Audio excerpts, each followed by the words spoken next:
Why do we fit the 7-iron? Why do all manufacturers nowadays seem to fit with a 7-iron? When you think, you don't just play with 7-irons in the bag.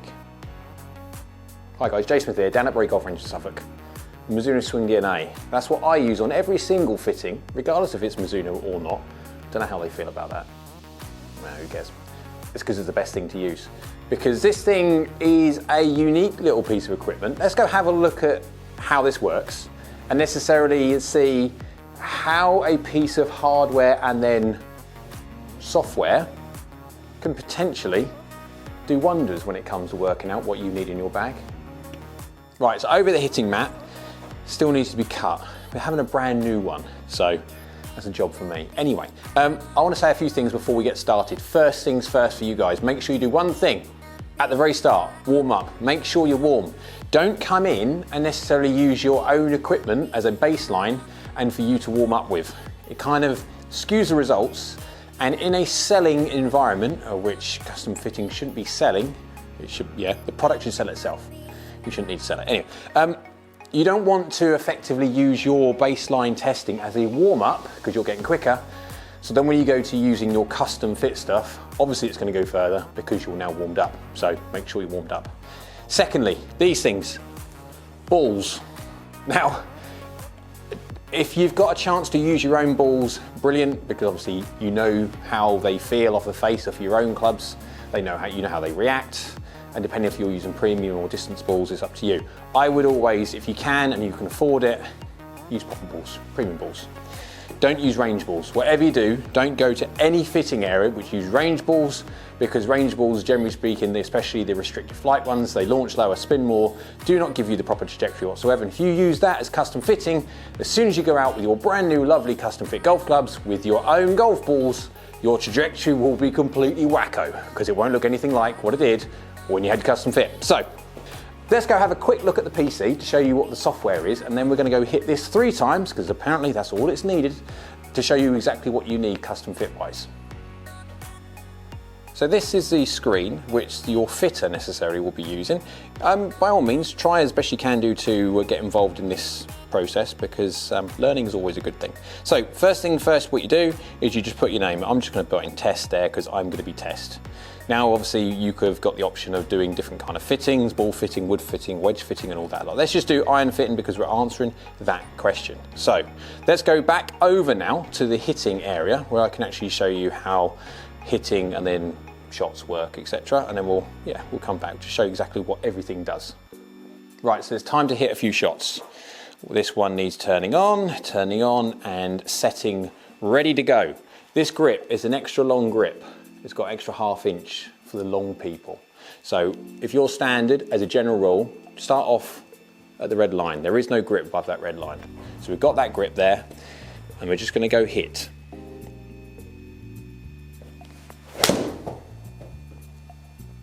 Right, hit that shot. And this is when you give this, if this is the manual one, you give this over to the fitter, or you just give them the numbers. So we'll go over there now, and we'll go see how they put the numbers in. Remember, on the automatic one, it's Bluetoothed across. So it's, yeah, but let's just use the manual side. Let's go over there and do it.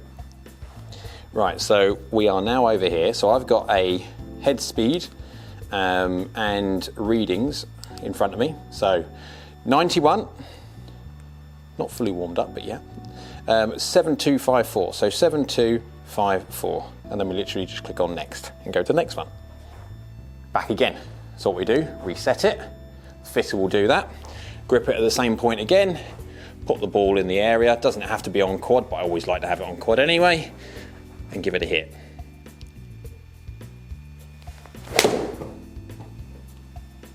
Again, another shot, you give this across to the fitter, let's go do that again. So we're over now at the Swing DNA iPad, and we've got 91 again. And what we got, press the button, 7254. It's like being a robot. Next, we'll go again. Back again. So again, we reset it, or the fitter will do that. Ready to go, grip at the same point. There is no grip above that red line. And we'll go hit another one.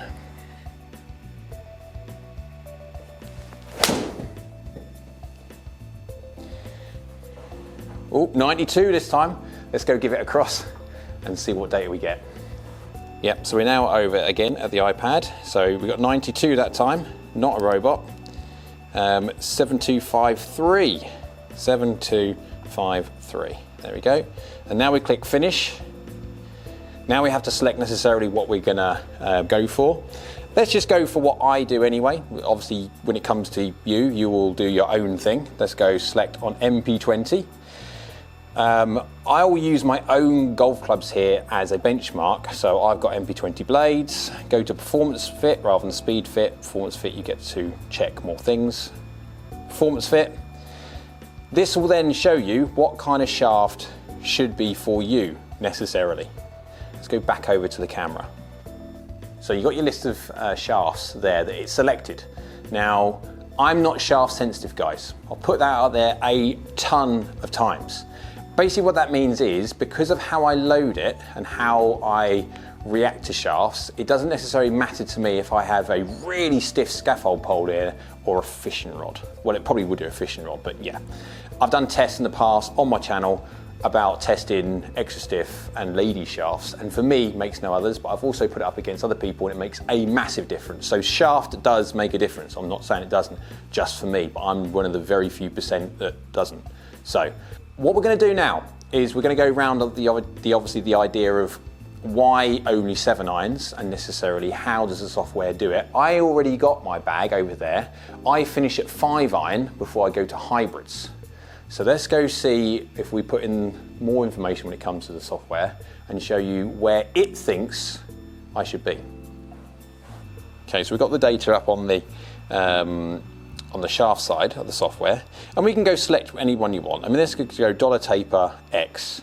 I mean, you've got numbers here, you've got your 5-star, 5-star, 4.9. This is the software's idea of necessarily what it's best.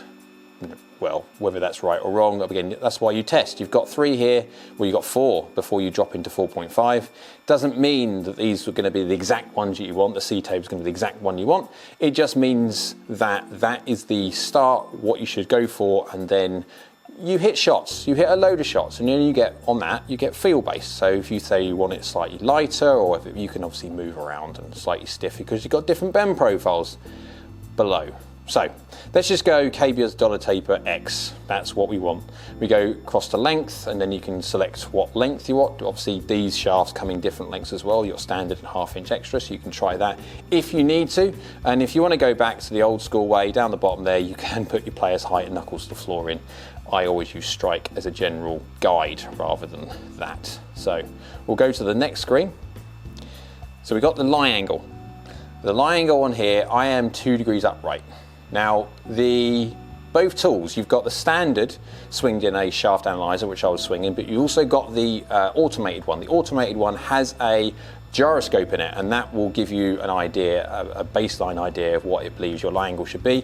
Obviously, we've got quad on the floor there, so that's measuring lie angle, and that's what I would use all day long when it comes to doing that. Different people have different things. Obviously, you haven't got if you've got TrackMan, sorry, you haven't got quad, then using this piece of software is amazing, because I would not use the lie board. The lie board is a nightmare. Obviously, it's the only thing we had back in the day.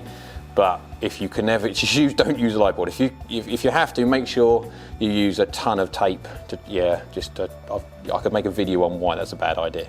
So let's go to the next one. This is the screen that I get. For me, it's saying that for blades, which I have got, it says the most functional blade that I can use, if that's what I want, which is what I use, is a 5. And that's exactly what I have. I have a 5. It says to go here for a 4 hybrid or 4H for replacement from the point of view of HMB. I don't like that idea whatsoever. I've tested it, and although it does give it to me, I'd much rather use use the CLK. So this is where it comes to gapping. It's an interesting one, because it's saying here got now obviously 3 and 4 hybrid, and then the 5 to pitch and wedge of the MP20. So when it comes to gapping, I actually have to add some loft to my CLK, because they're a little bit hot, shall we say, but adding a bit of loft is always good, because it also gives me some extra height. So let's go back to the camera now. And let's go show you how I have tested this in the past, and hence actually trust the software. Let's go have a look. So we're back now. I'm going to now hit a bunch of shots. There's no point hitting with 7-iron because we already know that works. I'm going to go to my 5, and then I have actually got a 4-iron. Just for show, don't use it, but I'll hit a few shots with that as well. Then I'll also go to my hybrid and I'll show you the difference as to why it jumps and just how good the software is. And I've also captured some other information about another person back in the day of slower swinging, and let's show how they have done their separation to see where they've moved. They haven't stopped at 5, they've stopped at, I think it was 6-iron because they're slower. Yeah, let's go do that, and I'll show you what how the data comes out. So before we get started, the reason why the impact screen, simulator screen is not on is because with the amount of light that I need for you guys to see me, you can't see that. So yeah, let's go get hit.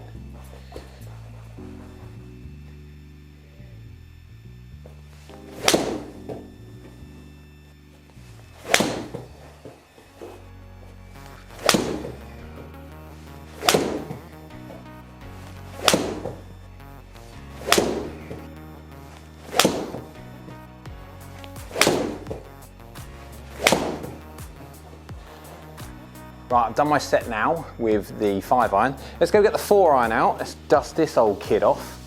Let's go give it a load of hits, and we'll go see how well this one does.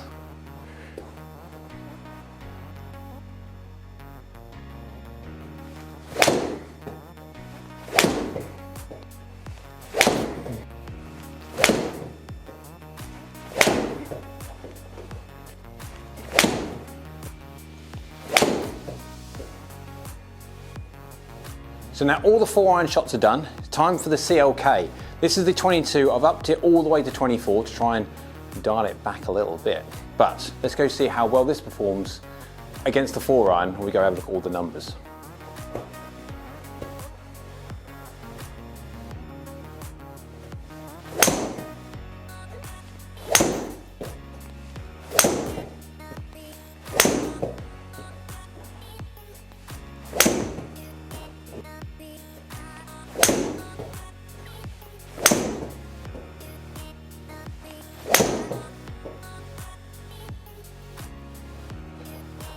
So, with all hitting now done, getting out of breath. Let's go move the cameras around. Let's go get all the data, consolidate it, and we'll show you necessarily, has the software predicted correctly? So guys, now at the FSX PC, got all the custom data on here. I've got it in raw format. I won't whack it on the screen there. I'll put it in a condensed format so yeah, you guys won't bleed with data. I've got it here, so I'll do that. So I've got the 5, the 4, the 4-iron, which is effectively just something that looks nice, doesn't get used. Well, it gets used for demonstrations such as this, as to necessarily see, do you want a 4-iron, do you not, kind of idea. So let's go look at the 5, then we'll do the 4, then we'll do the CLK. So 5-iron, going 187 yards carry, going up a peak height of 35 and descending, most importantly, descending at 46.9 degrees, so 47 degrees. That is a number which I want to see over 45. So when it comes to greens, guys, between 40 and 45 descent angle will stop on soft and medium greens. As soon as you go into hard greens, especially summertime, you're going to need 45 degrees or more to stop it. So I'm looking at that. That's the most important number that I am looking for. Now, when we go to the 4, remember, that was the number.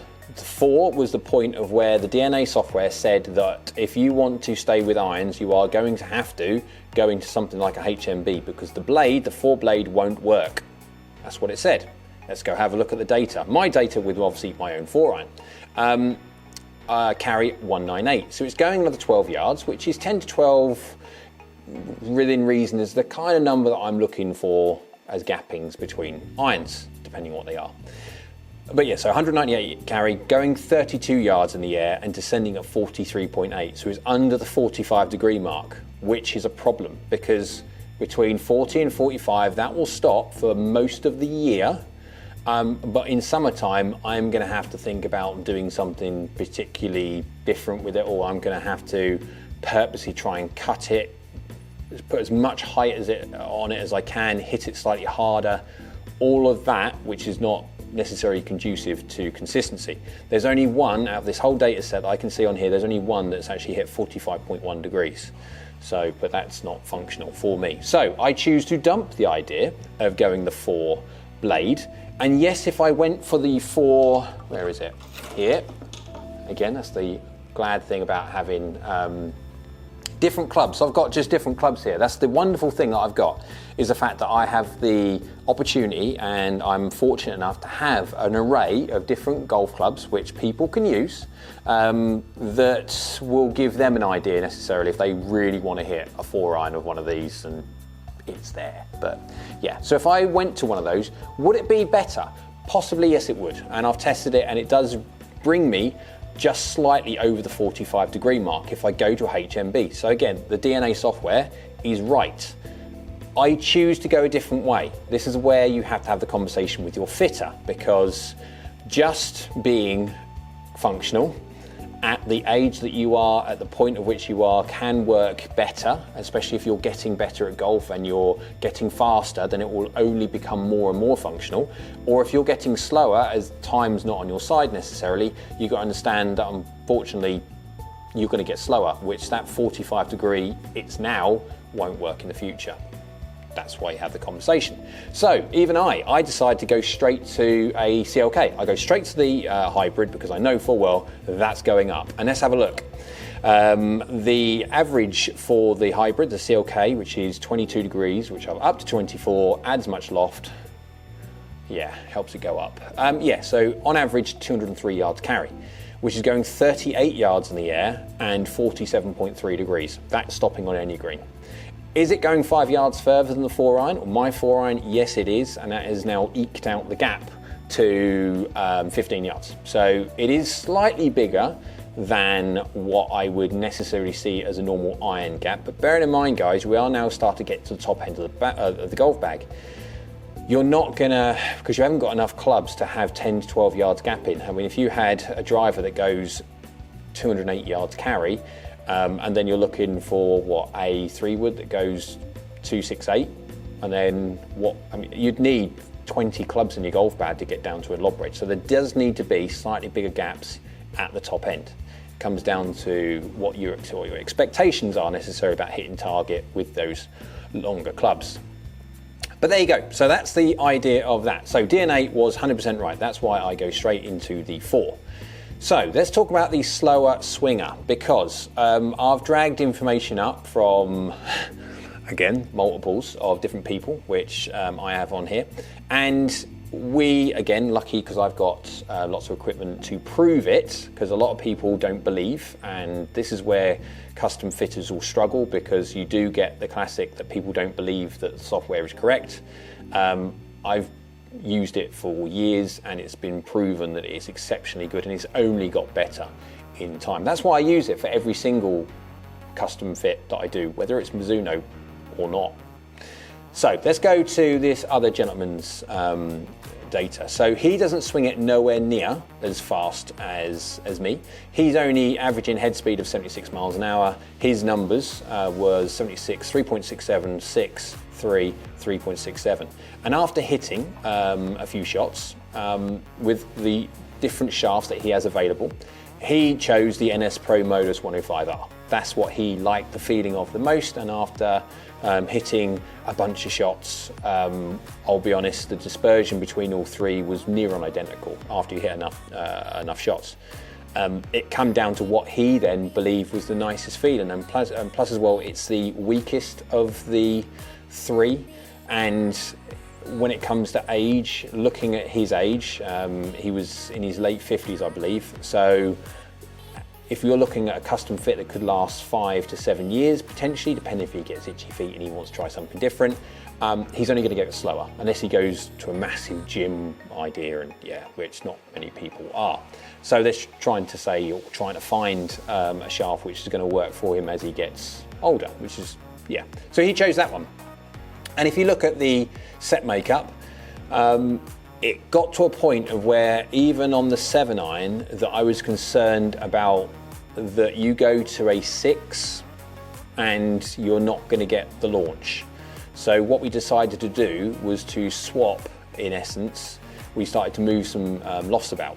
So when it comes to the software, you can actually change the lofts on it. So you've got the option with all these heads to move them around a little bit on lofts. So you've got modern, strong and traditional. So we settled on the 7-iron being at 31 degrees, 35, 40, 45, 50, that kind of idea. We added some wedges in after that as well. But we've obviously got that gap between the hybrid and the 7-iron. But when we were doing the test with the 7-iron, I was just getting a little bit concerned that as time goes on, he's not going to be able to launch it quite as well as he does now. And so necessarily going to something like having the 6 in there, but rather than the 6 being the forged, which hasn't got quite as much help as the JPX 921 Hot Metal Pro that we actually put in. We blended the lofts on that and cranked the hybrids just a couple of degrees, well, 1 degree strong on each one to give us that gapping that we need. And lucky, the fact that I've got a 6-iron in the Hot Metal Pro that he hit after obviously his the DNA version of the 7, so he could again see the benefits about going into a slightly bigger head when it comes to the 6 and blending the sets properly. So again, DNA is there as a guide. It is a very, very good guide. Sometimes it gets its smack on, other times it needs a little bit of tweaking, but again, that's the importance of the fitter. The fitter needs to know this software inside and out because it is an amazing piece of kit. The amount of work that's gone into it over the years is crazy. Again, that's why I use software, regardless of what fitting I'm doing, Mizuno or not, because it is that good. The lofts are different when it comes to the manufacturers, and again, you're looking at shaft weights and heads are different, like combinations for different manufacturers. But to give you an idea of how the person loads it and necessarily what shaft they require as a general baseline, using Swing DNA is an amazing idea. It's really, really good. So you can see then, guys, so necessarily with a 7-iron, yes, you can fit just by using a 7-iron. It is always nice to have bags of clubs of different random bits that I've got that people can actually hit. Of course, it's nice. Not everyone has got that. We're very lucky here, or I'm very lucky, the fact that I've got it, and I can let you guys, when you come for fittings, etc., use. So you can obviously prove to yourself that it is, and it does work. Going forward, balls, just use your own balls if you can, because obviously you're going to use these new golf clubs with your balls anyway, and getting data from that with your golf balls is really important. If you haven't got any of your golf balls there, try and be premium golf balls if you can, not range balls at all, and make sure, remember, that you warm up before you start your session. Don't use your warm-up on your golf club as a baseline for how far everything goes, because it's not fair on your clubs, and it's not necessarily fair on the new ones that you're going to buy expecting them to go that much further. So hope you liked the video. If you did, give the little one of those, click the little like button that's down there. Next to it is a little red button, subscribe. You can click that, that'd be great. And next to that one, bell icon. If you click that one, that'll let you know next time I upload another video. So I hope you're well, and we'll see you again soon.